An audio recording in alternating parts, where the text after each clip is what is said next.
더누림교회는 매주 토요일 오전에 사역자 회의 대신에 사역자 성경 통독을 하고 있습니다. 어제도 아침에 2시간 반 동안 성경을 읽었는데 성경을 읽을 때마다 아차 싶은 것들이 자주 나옵니다. 우리가 평상시 자주 사용하는 표현들, 우리가 당연시 여기는 개념들에 성경이 등장하지 않을 때 느끼는 표현입니다. 우리가 너무 익숙해서 너무나 당연시 여기고 있는 것들이 그저 우리들의 기준, 우리들의 가치, 우리들의 방식일 뿐 성경적이지 않더라는 것에 놀랄 때가 있습니다.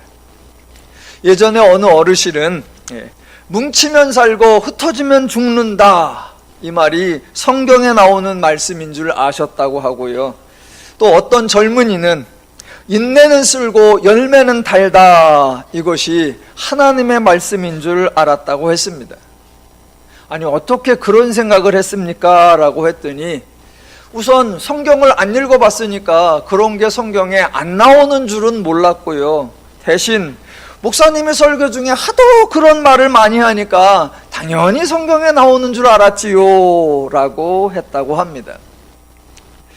또 하나 예를 들면 우리가 자주 사용하는 표현 중에 모범 또는 롤모델 또는 닮고 싶은 사람, 이런 것들이 있습니다. 내가 생각하기에 나보다 잘난 사람, 나보다 잘된 사람, 나보다 잘 나가는 사람이 있어서 나도 그 사람처럼 잘 되고 싶고 잘 나가고 싶은 바람이 있어서 닮고 싶어 하는 겁니다. 그래서 그 사람이 했던 방식, 그 사람이 했던 일, 그 사람이 했던 수고나 열심을 본받고 따라가려고 하고 또 주변에서 추천하며 권면하기도 합니다. 그런데 성경에는 어떤 사람을 모범적 인물로 소개하는 경우가 없고 어떤 사람이 했던 수단이나 방식을 우수한 사례나 권장할 만한 사안으로 제시하는 경우가 없습니다. 하나님에게는 애초에 사람끼리 경쟁하는 시스템이 없습니다. 하나님이 사람들을 대상으로 더 나은 사람, 더 잘하는 사람, 더 뛰어난 사람을 골라내고 선택하는 일을 하지 않습니다. 저 사람을 이겨야, 저 사람보다 능력이 있어야, 저 사람들보다 더 지혜로워야, 저 사람들보다 더 수고해야 성공한다는 그런 기준이나 가치나 방식이 하나님에게는 아예 없습니다. 한번 잘 생각해 보시기 바랍니다. 아담에게 가인과 아벨이라는 두 아들이 있었는데 하나님께서 가인과 아벨을 경쟁시키며 더 정성을 들이는 사람의 예물을 받겠다라고 하신 적이 없고, 이삭의 쌍둥이 아들 에서와 야곱이 있는데 에서와 야곱을 경쟁시키며 더 맛있는 음식을 준비해 오는 사람을 선택하겠다라고 하나님이 말씀하신 적이 없고, 아론과 모세라는 형제가 있을 때 두 사람 중에 더 리더십이 있는 사람을 대표자로 세우겠다라고 제안하신 적이 없고, 이세라는 사람의 집안에 8명의 아들이 있었는데 그 아들 중에 가장 용감한 사람을 이스라엘의 새로운 왕으로 세우겠노라 라고 말씀하신 적이 없고, 이스라엘의 허다한 사람 중에 환상이나 묵시를 잘 보고 잘 해석할 수 있는 사람을 예언자로 세워주겠다라고 말씀하신 적이 한 번도 없습니다. 애초에 죄인들 중에 하나님께 쓰임받는 인물이 되어야겠다, 그런 비전을 가진 사람이 없었고 하나님께 선택을 받아야겠다라는 꿈이나 계획을 세운 사람도 없기에 사람들 중에 하나님 마음에 들기 위한 어떤 일, 어떤 수고, 어떤 노력을 한 사람이 단 한 명도 없습니다. 그래서 저와 여러분이 성경을 읽어보면 하나님이 어떤 사람을 선택했는데 그 사람이 하나님께 선택을 받기 전에 무슨 준비를 했고 어떤 노력을 했는지에 대해서 아는 바가 없습니다. 성경도 그 사람들이 선택받은 자격, 그 사람들이 하나님께 쓰임받은 근거를 설명해 주지 않습니다. 그런데 우리는 성경에 등장하는 사람들을 모범적 인물로 생각하고 그래서 그 사람들을 모델로 삼으려고 하는 어리석은 행동을 합니다. 그래서 그 사람들의 이름을 자녀들에게 붙여주기도 하고 교회가 이런저런 행사를 하면 성경에 등장하는 사람의 이름을 곁들여서 프로그램 제목을 만들기도 합니다. 우리나라에서 가장 유명한 대학을 졸업하신 어떤 분이 신학을 해서 목사가 되었는데 목사보다는 공부를 가르치는 그런 쪽의 전공을 더 살려서 유명한 책을 냈습니다. 책 제목이 성경에 등장한 인물을 따라서 땡땡땡 학습법. 교회들 돌아다니면서 전부 다 강연하고 웬만한 교회 학부모님들은 그 책 하나 다 샀을 겁니다.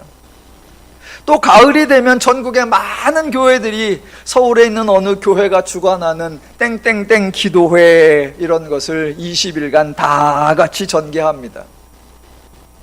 성경이 하지 않는 방식을 우리는 하고 있습니다. 우리네가 성경을 몰라도 너무 모르고 성경과 갈라도 너무나 다른 것 아닌가라는 마음이 무겁습니다. 누가복음을 강해하면서 이 사역이 하나님이 진행하시는 사역이다라고 강조해 왔습니다. 하나님의 사역이 누가복음 1장부터 시작된 것이 아닙니다. 사가랴와 엘리사벳, 마리아가 있었기 때문에 사역이 출발할 수 있었던 것도 아닙니다. 이 사람들의 믿음과 순종과 희생이 밑받침되어서 앞으로 하나님의 사역이 전개되는 것도 아닙니다. 복음서에 어떤 인물도 등장하기 전에 하나님은 이미 예언을 하셨고 예언이 등장하기도 전에 하나님은 이미 약속을 하셨고 하나님은 그 약속을 기억하고 계셨고 약속을 이어오고 계셨고 예언을 진행하고 계셨고 그 하나님의 일하심이 누가복음에서 성취되고 있는 것입니다. 그래서 하나님의 사역이 진행되고 있는 동안 누가복음에 나타나는 사람들의 대표적 반응은 모범적 인간들의 전형적인 반응이 아니었습니다. 하나님이 나타나고 하나님이 말씀하시고 하나님이 일하시니까 환영하고 기뻐하고 반가워한 것 아니고요.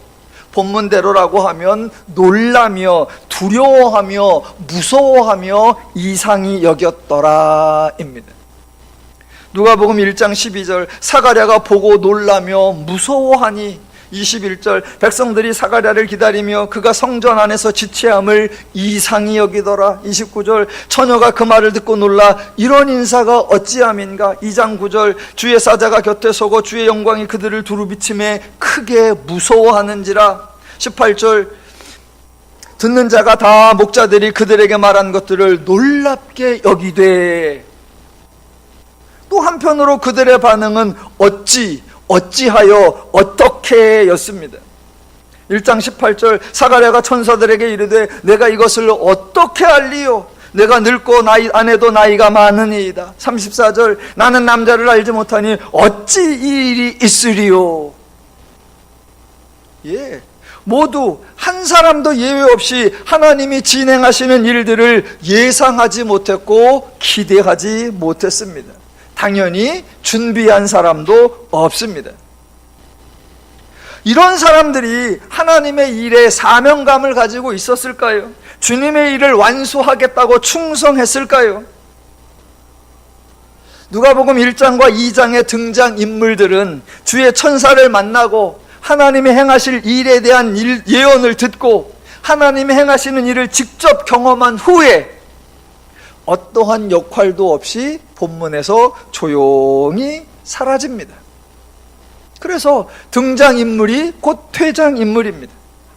본문에 등장하는 사람들 때문에 하나님의 사역이 가능한 것이 아닙니다. 마찬가지로 본문에서 사라지는 사람들 때문에 하나님의 사역이 중단될 위기에 처하는 것도 아닙니다. 하나님의 사역은 하나님이 하십니다. 하나님이 아브라함에게 약속하신 내용들이 애굽의 바로 때문에 중단되지 않았습니다. 이스라엘이 광야에서 불평하는 것 때문에 가나안에 도착하지 못한 것이 아니었습니다. 사사시대의 이스라엘이 하나님을 버리고 우상을 섬기는 것 때문에 하나님의 모든 계획이 틀어진 것이 아니었습니다. 이스라엘이 왕을 세우는 바람에 하나님의 뜻이 좌절되지 않았습니다. 아수르가 북왕국을 정복하고 바벨론이 남왕국을 정복하여서 하나님의 나라가 사라진 것이 아니었습니다. 이스라엘이 포로로 잡혀갔다고 해서 하나님이 약속하신 약속의 후손이 멸절된 것이 아니었고, 여호와의 성전이 파괴되었다고 해서 여호와가 패한 것도 아니고 더 이상 여호와가 어찌할 수 없는 곤경에 처한 것도 아니었습니다. 구약의 말라기 이후에 신약의 복음서가 등장하기까지 그 기간, 주의 천사가 사가랴와 엘리사벳에게 나타나기까지 대략 400여 년 동안 성경에 기록이 없고 하나님의 말씀이 없고 하나님의 활동이 없는 것처럼 보일지라도 하나님의 약속이 중단되거나 하나님의 예언이 소멸되거나 하나님이 사라진 것이 아니었습니다. 하나님의 뜻에 따라 하나님의 때에 맞게 하나님의 방식으로 하나님의 역사가 진행되고 있었습니다. 기독교는 하나님이 주관하고 하나님이 진행하고 하나님이 완성하고 하나님이 책임지는 하나님의 사역입니다. 인간이 하나님의 사역을 걱정하고 인간이 하나님의 나라를 염려하고 인간이 하나님의 교회 때문에 고민하는 것은 참으로 어이없는 일인 것입니다. 성경을 보면 하나님의 사역이 효과적이 아니라 계시적이다라고 했는데, 그 계시적 사건들이 등장인물들이나 사건이 전개하는 순서들이 아주 절묘하게 나옵니다. 누가복음 1장과 2장에 어떻게 절묘하게 나오는지 제가 한번 설명을 해보겠습니다. 자, 누가복음 1장에서 주의 천사가 사가랴에게 나타났는데, 사가랴에 대해서는 소개가 거창합니다. 하나님 앞에 의인이라라고도 하고요, 주의 모든 계명과 규례대로 흠이 없이 행하더라라고 합니다. 이 사람의 직분은 유대교 제사장이었고 성별은 남자였고, 이 사람이 활동한 장소는 주의 성전이었고, 그 사람이 한 행동은 분향하는 것이었습니다. 그 가정에 태어날 아이가 장차 침례 요한이 될 것입니다. 이렇게 멋진 소개가 나오니까 혹자들은 그런 구절들을 근거로, 봐라, 하나님은 이렇게 의로운 사람을 찾아오시며, 봐라, 성전은 하나님을 만나는 곳이다 라고 주장하기도 합니다. 그런데 그런 주장을 쏙 들어가게 하는 이야기가 바로 다음에 나옵니다. 주의 천사가 마리아에게 나타났는데, 마리아는 여자이고요, 마리아의 성품이나 마리아의 행동에 대해서는 한마디도 언급하지 않고요, 주의 천사와 마리아가 만나는 장소도 성전이 아니었고요, 마리아에게서 태어날 아이는 침례 요한과는 비교가 안 되는 주 예수 그리스도가 될 사람이었습니다. 그러니까 사가랴에 대한 소개와 마리아에 대한 소개가 딴판입니다.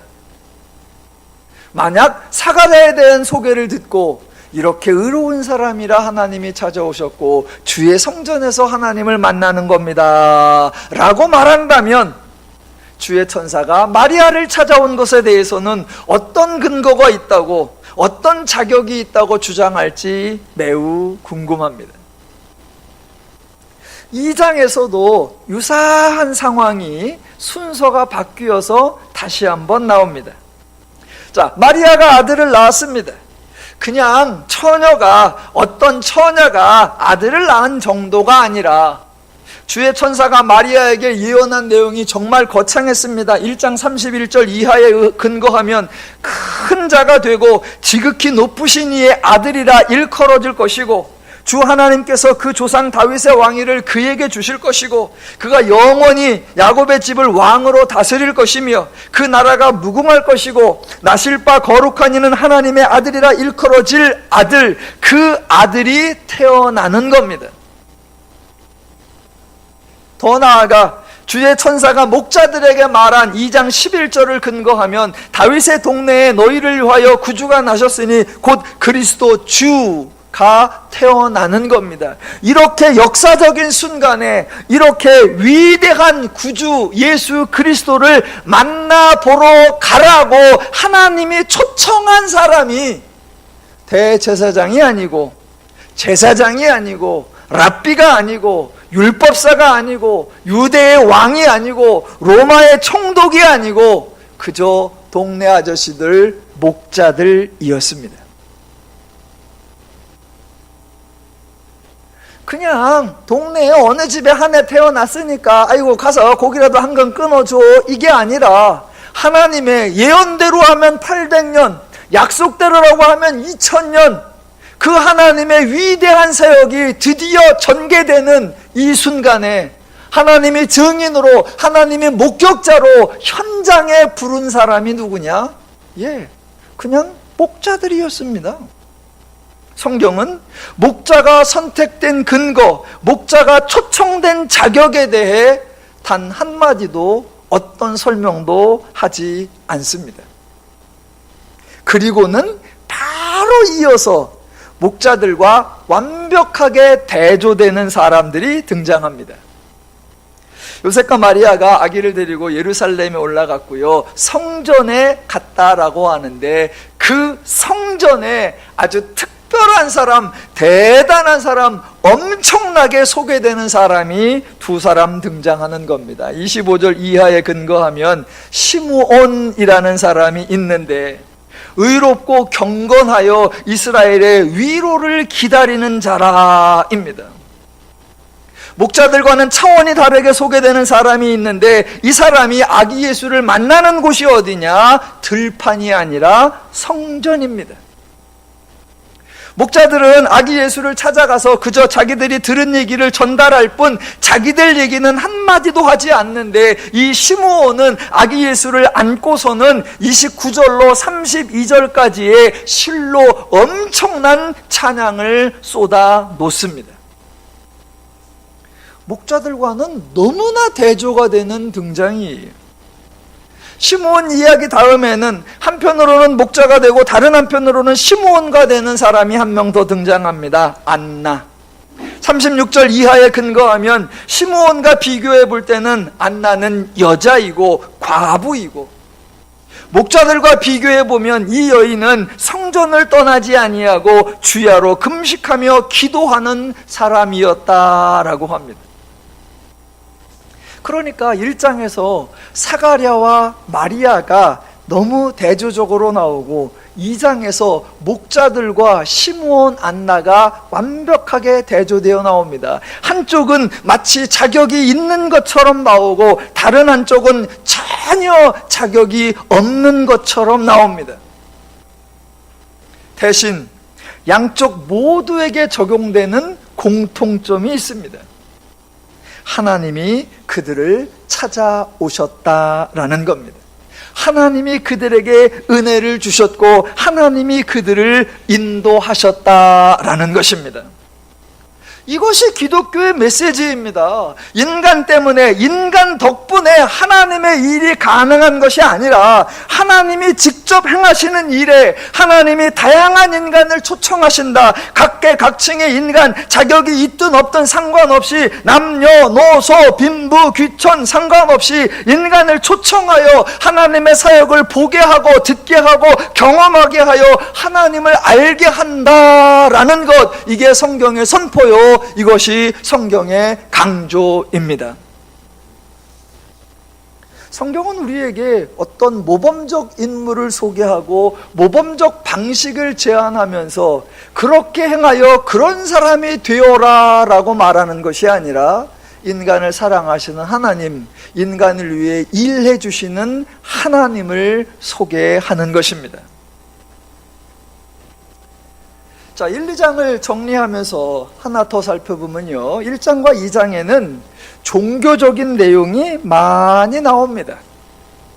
복음서 시대에 누가복음에 등장하는 이스라엘의 종교는 유대교입니다.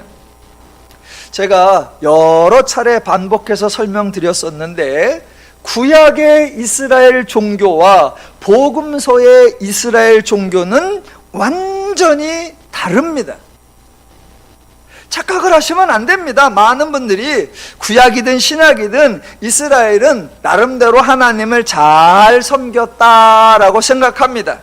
구약에서는 가끔 하나님을 불순종한 게 좀 안 된 일이고, 신약에서는 예수가 그리스도라는 것을 알아차리지 못한 것, 그게 좀 안 된 일이지, 그거 빼놓고는 엄격하다 싶을 정도로 하나님을 잘 섬겼다라고 착각을 하십니다. 매우 심각한 착각이고 아주 위험한 오해입니다. 정확하게 설명을 드리자면, 구약시대에는 이스라엘이 거의 하나님을 섬기지 않았습니다. 그러니까 실상은 하나님이 이스라엘과 함께 해주시고, 하나님이 사사를 세우기도 하고 왕을 세우기도 하고 선지자를 세워서 하나님이 이스라엘을 도와주는 이야기가 나올 뿐입니다. 그렇게 하나님이 이스라엘을 도와줄 때 정작 이스라엘은 계속하여 하나님을 잊었더라, 하나님을 떠났더라, 하나님을 버렸더라, 우상을 섬겼더라, 이것만 반복합니다. 그러니까 구약에서 하나님이 이스라엘을 도와주신 이야기를 이스라엘이 하나님을 섬긴 이야기로 착각하시면 안 된다라는 겁니다. 이스라엘이 바벨론에 패망하여 포로로 잡혀간 이후부터 구약과 시대의 중간 시대를 거치면서 이스라엘의 종교는 엄청난 변화, 획기적인 전환을 합니다. 구약 내내 그렇게 하나님을 부인하고 멀리하고 떠나고 버리고 잊었던 이스라엘이 아예 작정을 하고 하나님을 섬기기로 마음을 먹은 겁니다. 나라는 패망하고 왕과 지도자들과 허다한 백성들이 이방 나라로 포로로 다 잡혀가고, 성전은 파괴되어서 구심점을 상실해 버렸습니다. 그때 생각해낸 것이 왕을 세워서 정치를 중심으로 국가를 재건하자, 이런 프로젝트가 아니라 신을 선택해서 종교를 중심으로 민족을 유지하자라는 전략을 세운 겁니다. 그렇게 하여서 이스라엘이 여호와를 신으로 선택하였고, 여호와의 율법을 종교적 규례로 받아들여서 온 백성의 삶을 철저하게 종교적 제도로 운영하는 시스템을 만들어낸 것, 그것이 바로 유대교입니다. 포로에서 돌아오면서부터 유대교가 서서히 형성되다가 구약과 신약의 중간 시대에 확고한 종교 체제로 정착을 하고 복음서 시대에 강력한 영향력을 발휘하고 있는 모습을 보게 되는 겁니다. 그래서 복음서에 등장하는 유대교는 하나님이 세운 종교가 아닙니다. 복음서에 등장하는 유대교는 하나님의 방식을 따르고 있는 종교도 아닙니다. 여호와 하나님을 섬기고 있고 여호와 하나님이 주신 율법을 기본으로 삼고 있지만 종교의 근본 목적이 다르고 하나님의 성품에 대한 이해가 다르고 율법에 대한 적용 원리가 완전히 달라서 종교로서의 모든 내용이 하나님과 완전히 별개입니다. 그래서 구약의 이스라엘 종교를 요약한다면 하나님을 부인했었다이고요, 복음서의 유대교를 종교로서 정리한다면 하나님을 왜곡하고 있다라고 말할 수 있을 것입니다. 만약 유대교가 하나님을 잘 섬기고 있었다면, 유대교가 하나님의 원리대로 종교를 운영하고 있었다면 예수님과 유대교가 충돌을 하실 리가 없습니다. 그런데 앞으로 복음서에서 하나님을 섬긴다는 유대교와 하나님의 아들로 오신 예수 그리스도께서 계속해서 충돌을 반복하는 모습을 보고 또 보고 확인하게 되실 겁니다. 유대교와 예수님은 결코 같은 하나님을 섬기는 것이 아니며 유대교와 예수님은 결코 같은 율법을 따르는 것이 아니었습니다. 그래서 누가복음 1장에서부터요 유대교가 등장하지만 정작 하나님의 사역은 유대교와 전혀 무관하게 진행이 됩니다. 그런데 유대교 얘기가 장마다 절마다 계속 얘기가 나오니까 예수님께서 철저한 유대인이었다, 예수님께서 신실한 유대교인이었다, 예수님의 부모나 예수님의 주변 사람들도 다 경건한 유대교인이었다라고 착각들을 하신단 말입니다. 그렇지 않습니다. 유대교의 세상에서 유대교의 종교 방식이 진행되는 그곳에서 하나님의 역사가 펼쳐지는데 유대교와는 아무 상관없는 방식으로 진행이 됩니다. 그게 오늘 1장과 2장에서도 확인이 됩니다. 이미 말씀드렸던 것처럼 사가랴가 있는데요, 이 사람 유대교 제사장이라고 소개되고 유대교 반열의 차례대로 유대교 제사장의 직무를 따라 유대교의 주의 성전에 분향하러 갔고 그 시간에 백성들은 밖에서 유대교의 전례대로 기도하고 있습니다. 모두 유대교의 종교 행사입니다. 침례 요한이 출생한 후에 8일이 되매 아들을 할례하러 왔는데 이것도 유대교 방식이었고 예수가 출생한 후에도 할례할 8일이라는 언급이 나오는데 이것도 유대교의 규례였습니다. 2장 22절 모세의 법대로 정결 예식의 날이 참에 아기를 데리고 예루살렘에 올라가니 이는 주의 율법에 쓴 바 첫 해에 처음 난 남자마다 주의 거룩한 자라 하리라 한 대로 아기를 죽게 드리고 또 주의 율법에 말씀하신 대로 산비둘기 한 쌍이나 어린 집비둘기 둘로 제사하려 함이더라. 41절 그의 부모가 해마다 6월절이 되면 예루살렘으로 가더니 예수께서 12살 되었을 때에 그들이 이 절기의 관례를 따라 올라갔다가 모두 유대교의 종교 규례, 유대교의 종교 절기, 유대교의 종교 방식이 나옵니다. 이런 구절들만 보면 사람들이 유대교를 잘 섬기고 있었고 하나님도 유대교의 방식에 따라 사역을 행한 것처럼 보입니다. 하지만 실상은 전혀 다릅니다. 유대교 제사장 사가랴는 유대교 성전에서 유대교 종교 행위를 하다가 주의 천사가 나타나자 놀라면서 무서워합니다. 유대교 종교 방식에서 전혀 예상하지 않고 유대교 종교 방식에서 전혀 기대하지 않은 일이었기 때문입니다. 심지어는 자기가 섬기는 하나님의 천사가 나타나서 아들을 태어나리라 라고 말하니까 사가랴가 하는 말, 내가 이것을 어떻게 알리요? 내가 늙고 아내도 나이가 많으니이다 라고 말합니다. 에이 하나님, 그거 하나님이어도 할 수 있는 일이 아닙니다. 마치 자기 하나님이 아니고 자기 하나님이 할 수 있는 일이 아닌 것처럼 반응합니다. 누가요? 유대교의 제사장이. 또 유대교의 개념에 의하면 전혀 은혜를 받을 만한 자격과 조건이 되지 않는 마리아에게 주의 천사가 나타나서 은혜를 받은 자여 내가 하나님께 은혜를 입었느니라 라는 선포가 주어집니다. 아니 은혜를 받았다라고 하면 감격하며 기뻐하며 우와 환호를 불러야지요. 그런데 마리아가 하는 말, 이런 인사가 어찌함인가 라고 말할 정도로 유대교에 없는 은혜 개념, 유대교에 없는 종교 방식으로 하나님이 일하시고 계십니다.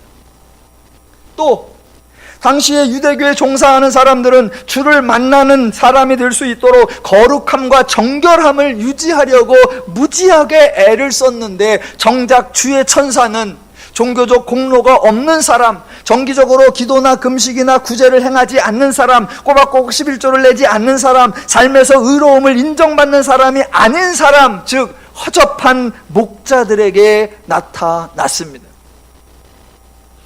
나타난 정도가 아니라 주의 영광이 목자들을 두루 비추었고, 목자들은 수많은 천군이 천사들과 함께 하나님을 찬송하는 모습을 보고 들었습니다. 유대교의 대제사장도 경험하지 못한 일, 유대교의 율법사들도 꿈도 꾸지 못할 일들을 목자들은 하루 저녁에 모두 경험하였습니다. 유대교를 신실하게 믿고 있는 사람이 나도 주의 천사를 만나봤으면 좋겠다, 주의 영광이 나를 쫙 비췄으면 좋겠다, 그런 기대를 할까요? 여러분, 못합니다. 못해요. 왜 못하는 줄 아세요? 평상시에 주의 천사가 나한테도 한번 나타났으면, 주의 영광이 나를 가득 비췄으면 나도 그런 사람이 되도록 준비해야지, 깨끗하고 정결하고 거룩하고 의롭게, 그렇게 하면서 제발 오늘 저녁에 나타났으면, 오늘 저녁에 그런 일이 있으면 라고 기대를 할 것 같지요? 그런데 실제로는 그런 기대를 못합니다. 왜 못하냐면, 내 나름대로는 정결하고 깨끗하고 의롭게 살았다고 생각하는데 혹시 내가 모르는 중에 부정한 게 있진 않았을까? 혹시 내가 모르는 중에 패악한 건 있지 않았을까? 괜히 내 생각에 의로운 것 같아서, 주의 천사를 만나면 좋을 것 같아서 그래서 만나려고 했더니 내가 미처 몰랐던 그 더러움과 부정함 때문에 즉사하면 어떡할까? 못 만나는 겁니다. 못 만나요. 주의 천사는 고사하고 제발 제가 신방 간다 그래도 오지 말라 그러잖아요.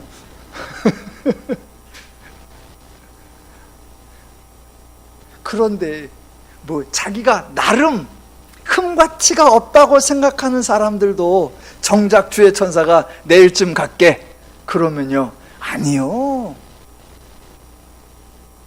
그런데 지금 그 주의 천사가 누구에게 나타났다고요? 목자들에게 나타난 정도가 아니라 주의 영광이 두루 비쳤고 천군이 천사들과 함께 찬양하는 그런 것들을 본 거예요.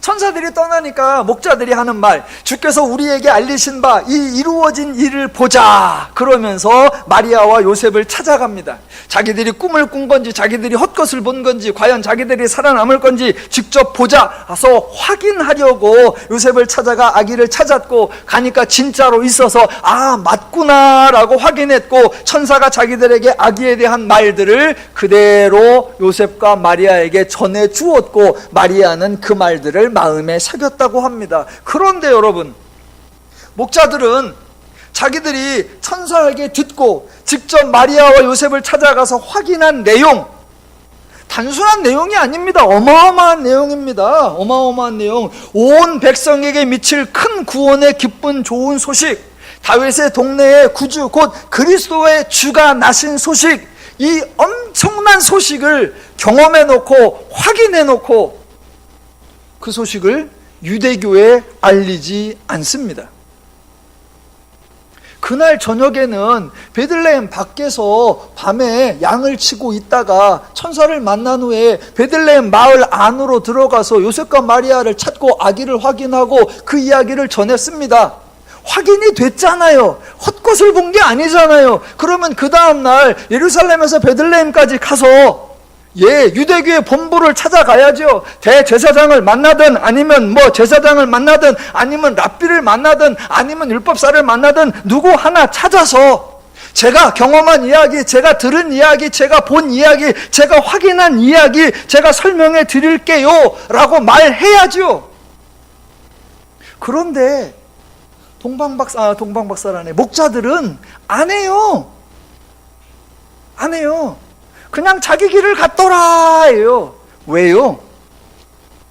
저는 안 했기 천만 다행이라는 거예요. 만약 목자들이 유대교를 찾아갔다 어떻게 됐을까요? 쥐도새도 모르게 죽었어요. 쥐도새도 모르게 죽었습니다. 왜요? 목자들이 가서 자기들이 경험한 이야기를 한들 아무도 믿어주지 않을 것이 분명했고, 환영을 받기보다는 도리어 책망을 받고 징계를 받을 것이 당연했습니다. 유대교에서는 절대로 일어나지 않을 일, 유대교의 개념과 유대교의 원리와 유대교의 방식에는 애초에 존재하지 않는 사건이었기 때문입니다. 목자들이 쫓아가서 제사장님 뭐요? 저희들이요 밖에서 양을 치고 있는데요 주의 천사가 저희들을 찾아왔습니다. 그 순간 쾅! 주의 천사가 할 일이 없냐? 너 따위를 찾아가게? 아니요, 찾아오신 정도가 아니라요 주의 영광이 저희들을 두루 비쳤습니다. 주의 영광이 남아 도냐? 너희들에게 비치게? 유대교의 방식이 주의 천사는 그따위 인간들에게, 주의 영광은 그런 부류들에게 나타나지 않는 겁니다. 나타나지 않아요.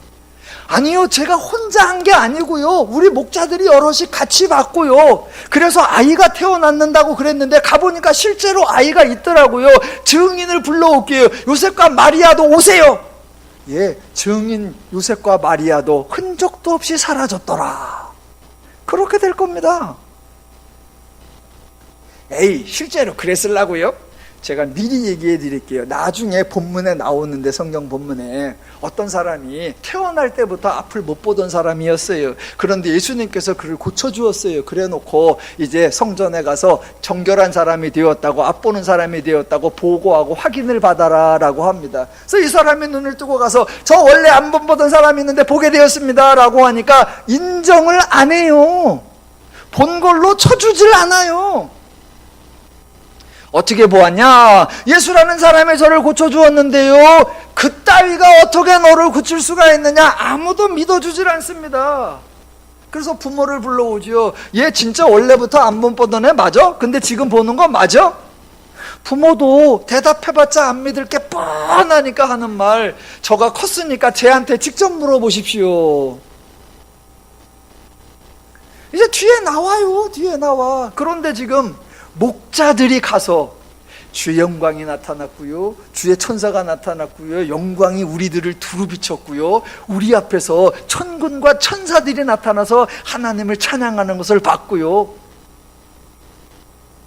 다윗의 후손 구주가 나신 걸 우리가 가서 확인해서 제사장님들도 못 본 거를요 저희가 일바로 봤거든요. 일바로 죽었대. 지금 이 모든 일이 어디서 전개되고 있다고요? 유대교의 종교 시스템 안에서, 유대교의 관례들이 진행되는 그 안에서. 그런데 하나님은 유대교의 한 복판에서 유대교에 상관없이 도리어 유대교와 정반대로 사역을 진행하고 계시는 겁니다. 예, 저는 만약 목자들이 정말로 성전을 찾아갔다면 아무리 자세하게 설명하고 아무리 증인을 내세워도 인정해 주지 않았을 거다라고 생각합니다. 이것이 바로 못된 종교, 패역한 종교의 갑질들입니다. 보세요. 사가랴와 엘리사벳도 유대교의 관례를 따르고 있고 요셉과 마리아도 유대교의 관례들을 따르고 있습니다. 지금 성경이 이 사람들이 유대교를 잘 따르고 있다, 하나님께 순종하고 있다, 이런 걸 소개하려고 지금 하는 걸까요? 아니요. 물론 이 사람들이 현재 유대교의 관례를 잘 따르고 있습니다. 그런데 정작 유대교는 이 사람들에게 아무런 일도 해주지 않습니다. 정작 유대교는 이 사람들에게 어떤 유익이나 어떤 혜택도 주지 않습니다. 지금 본문은 유대교와 하나님을 완벽하게 대조해주고 있는 겁니다. 정작 당사자들에게 아무런 유익, 아무런 혜택, 아무런 도움도 주지 못하는 유대교, 그러면서 이 법을 따르라, 이 날을 지켜라, 이 절기의 성전에 와라, 이것을 행하라고 온갖 규정을 강요하는 유대교, 만일 행하지 않으면 정죄하고 심판하고 형벌을 내리겠다고 협박하는 유대교, 사람들의 삶을 간섭하고 통제하며 두려움과 불안에 사로잡히게 만드는 전형적인 죄적인 종교의 특징, 적나라하게 보여주는 겁니다. 그런 종교의 한복판에서 하나님은 유대교와 전혀 다르게 사역을 전개하시는 겁니다. 하나님은 친히 인간을 찾아오셨습니다. 하나님은 인간에게 유익을 주셨고 혜택을 주셨습니다. 그냥 막연하게 은혜를 줬다가 아니라 구체적으로 설명하면 그거죠. 원래도 임신을 못했는데 나이까지 늙어서 도무지 아이를 출산할 수 없는 그 사가랴 가정에 하나님이 찾아오셔서 하나님이 은혜로 아들을 주셨습니다. 은혜를 받을 수 없다고 간주되던 마리아에게 하나님이 은혜를 주셨습니다. 사람들에게조차 천대받고 멸시받는 목자들에게 하나님이 찾아오셨고 주의 영광을 보여주었고 천군 전사들의 찬양을 들려주었습니다. 그 사람들 모두 처음에는 놀라고 두려워했지만 그들에게 두려워할 만한 사건은 발생하지 않았고 도리어 감사할 만한 사건, 찬양할 만한 사건들만 경험하도록 했습니다. 더 나아가 하나님은 그들을 찾아오셔서 아무것도 묻지 않으셨고 아무것도 요청하지 않으셨습니다. 그래서 주의 천사를 만난 사람들은 한 가지도 손해본 것이 없고 전적으로 유익과 혜택만 받았습니다. 더 감사한 것은 하나님은 그 사람들의 삶에 어떠한 부담을 지우지도 않았고 이것을 하라고 지시하지 않았고 저것을 하지 말라고 제안하지 않았고 그들의 삶에 간섭이나 통제를 하지 않으셨습니다. 유대교와 하나님의 사역은 이렇게 달랐습니다. 유대교는 전형적인 죄적 종교의 패턴을 시행하고 있고 인간을 힘들게 하는 종교의 방식을 보여주고 있고 하나님은 참된 종교, 인간을 평안하게 하는 종교의 모습을 우리에게 보여주고 경험시켜주고 있는 것입니다. 저는 이 설교를 준비하면서 과연 오늘날의 종교는, 과연 오늘날의 기독교는 유대교의 방식인가 하나님의 방식인가 고민을 많이 해봤습니다. 저도 종교인의 한 사람인데 다른 설교자들의 설교를 들으면서 들을 때마다 과연 복음인가 듣고 하나님은 이러신 분이구나 배우는가, 과연 은혜라고 동의가 되는가, 쉽게 동의가 되지 않아서 저 혼자 민망하고 부끄럽기도 합니다. 설교들 이렇게 들으면서 설교자들이 성도들에게 희망 고문을 하고 있는 것 같다 그런 생각을 합니다. 정작 성도가 힘들고 어려울 때는 각자 알아서 하라고, 여러분 하기 나름이라고, 여러분이 하는 만큼 하는 거라고 각자 성도들에게 다 떠넘기더니 성도가 조금만 번성하고 성도가 조금만 잘 되면 교회에 감사해야 한다고, 하나님께 은혜를 갚아야 한다고, 그게 본분이라고 요구하는 것 같습니다. 과연 오늘날 교회가 유대교의 방식을 따르고 있는가, 하나님의 방식을 따르고 있는가? 저와 여러분 모두, 그리고 우리가 함께하는 버누림교회가 바른 신앙, 참된 신앙, 여호와 신앙을 배우고 행하고 누려가시기를 주님의 이름으로 축원합니다. 자, 오늘 본문을 좀 살펴볼 건데요, 사가랴의 가정에 아들이 태어나고 그 아들이 큰 자가 되고 중요한 예언을 할 것이라고 예언이 되었었고, 예언한 대로 아이가 출생하여 요한이라고 이름이 지어졌는데, 성경에는 부모가 아이를 양육하는 내용은 한 구절도 없습니다. 그리고는 1장 18절, 아이가 자라며, 이 아이가 요한입니다. 아이가 자라며 심령이 강하여지고 이스라엘에 나타나는 날까지 빈들에 있으니라 입니다. 마리아에게도 아들이 태어날 것이고 그 아들이 예수라 이름을 불릴 것이고 하나님의 아들이라 일컬어지고 영원히 야곱의 집을 다스릴 것이라 라는 예언이 있었는데, 그 예언대로 아들이 태어났고 이름이 예수라 정해졌고 부모가 아이를 양육할 텐데, 성경에는 마리아와 요셉이 아이를 양육하는 내용은 한마디도 언급되지 않고 2장 40절, 아이가 자라며, 여기서 아이는 예수입니다. 아이가 자라며 강하여지고 지혜가 충만하여 하나님의 은혜가 그의 위에 있더라 입니다. 물론 부모들이 자녀를 낳기만 하고 방치한 것은 아닐 것입니다. 아이를 양육하는 무엇인가를 했을 겁니다. 그러면 한마디 기록해 놓을 수 있잖아요. 적어도 맹모 삼천지교 뭐 그런 거 하나쯤은 해놓을 수도 있잖아요. 마리아가 주의 천사가 한 말을 마음에 새겼고 목자들이 한 말들을 마음에 깊이 생겨서 아들을 볼 때마다 늘 그것을 기억하더라. 그래서 마리아가 꿈꾸기를 우리 아들을 글로벌하게 키워야 되겠다. 그래서 사는 동네에서 출생할 때는 베들레헴으로 갔다가 할례를 할 때는 예루살렘으로 왔다가 나중에는 글로벌한 애로 키워요 애굽으로 갔다가 자랄 때는 나사렛으로 갔다가 사역할 때는 갈릴리로 보내서 두루 지역을 섭렵하고 허다한 계층 사람을 만나며 다양한 문화를 겪어서 글로벌한 말 그대로 구주가 되도록 양육하시더라. 뭐 좀 한마디 기록할 수 있잖아요. 근데 한 글자도 안 해요. 한 글자도 안 해. 한 글자도 안 해. 성경이 왜 이런 식으로 하는 줄 아십니까? 지금 성경은 하나님이 요한이나 예수가 출생한 것을 예언하였고 장차 그들이 중요한 역할을 할 것 예언하였습니다. 누가 예언하였다? 하나님. 그렇다면 그 아이의 출생 하나님이 책임지시고 그 아이의 성장 하나님이 책임지시고 그 사람들의 사역 하나님이 책임지실 것이다 라고 강조하는 것입니다.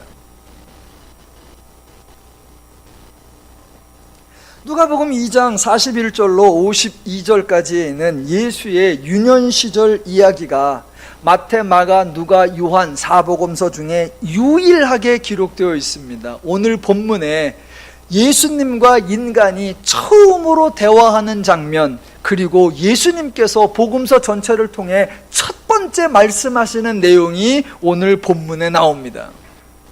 자, 온 가족이 함께 유월절 관례를 따라 예루살렘에 올라갔고 절기를 마치고 돌아갈 때에 예수는 남아 있었는데 부모는 알지를 못했고 나중에 아이가 없는 것을 확인하고 돌아와 보니까 예수가 성전에서 선생들과 듣기도 하며 묻기도 하였다라고 하는데 그 듣기도 하며 묻기도 하는 것이 매우 지혜롭게 행하였다라고 합니다. 마리아가 3일 만에 예수를 만났습니다. 딱 와보니까 성전에 앉아서 듣기도 하고 묻기도 하는데 이렇게 보니까 나머지 사람들이 다 예수가 듣고 묻는 것을 보고 이야 지혜롭다라고 하면서 깜짝깜짝 놀래고 있습니다. 그렇다면 마리아가 이렇게 보다가 우와 과연 이 아들이 예언대로 난 아들이더니 과연 이 아들이 예언대로 되는 이렇게 엄청난 역할을 하고 있구나. 내가 그동안 마음에 새겼던 거 그대로 이루어지고 있구나. 뭐 좀 그런 반응 보일 만도 하지 않아요? 뭐 그런 거 아니어도 그냥 우리 부모들이 대부분 하는 거. 애가 몇 살쯤 지나서 걸으면 우리 애는 운동 실력이 뛰어난 거 아닌가? 어더더더 하면 얘는 언어 천재 아닌가? 가서 뭐 하나 집어와 그랬더니 딱 집어와. 그러면 와 얘는 영재 아닌가? 뭐죠 그런 놀람, 뭐 그런 경이로움, 부모들이 갖는 최소한의 착각, 뭐 그런 것 좀 해봐야 되잖아요.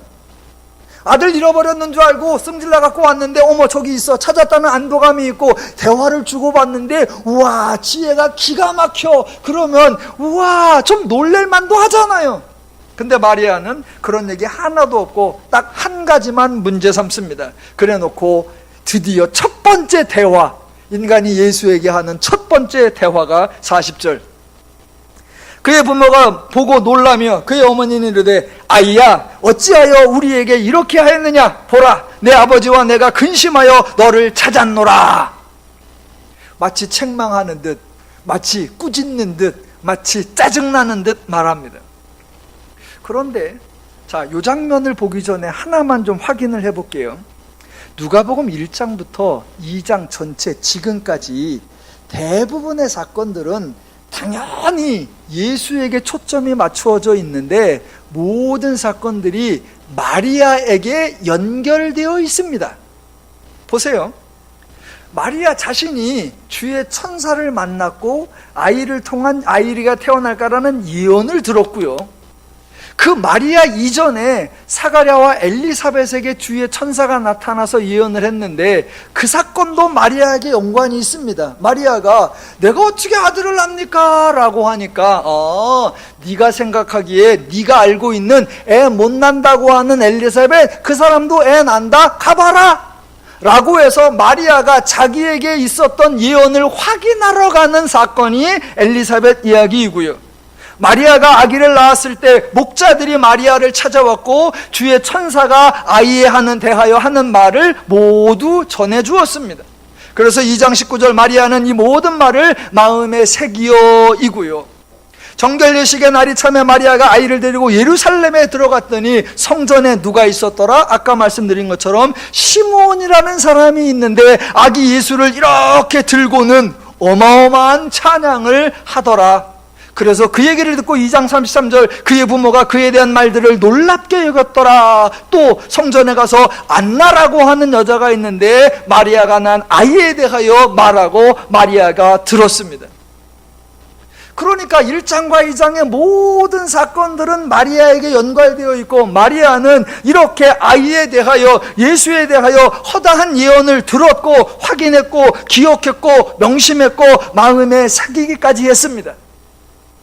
그런데 그 아이가 성장하면서 예언을 따라 행동하며 예언을 이루어 가고 있는데 마리아가 보인 첫 번째 반응, 예수님과 인간이 대화를 나눈 첫 번째 대화, 마리아가 책망하는데 아이고 얘야 어찌하여 이렇게 했냐, 아버지와 내가 너 때문에 이렇게 수고를 했잖아.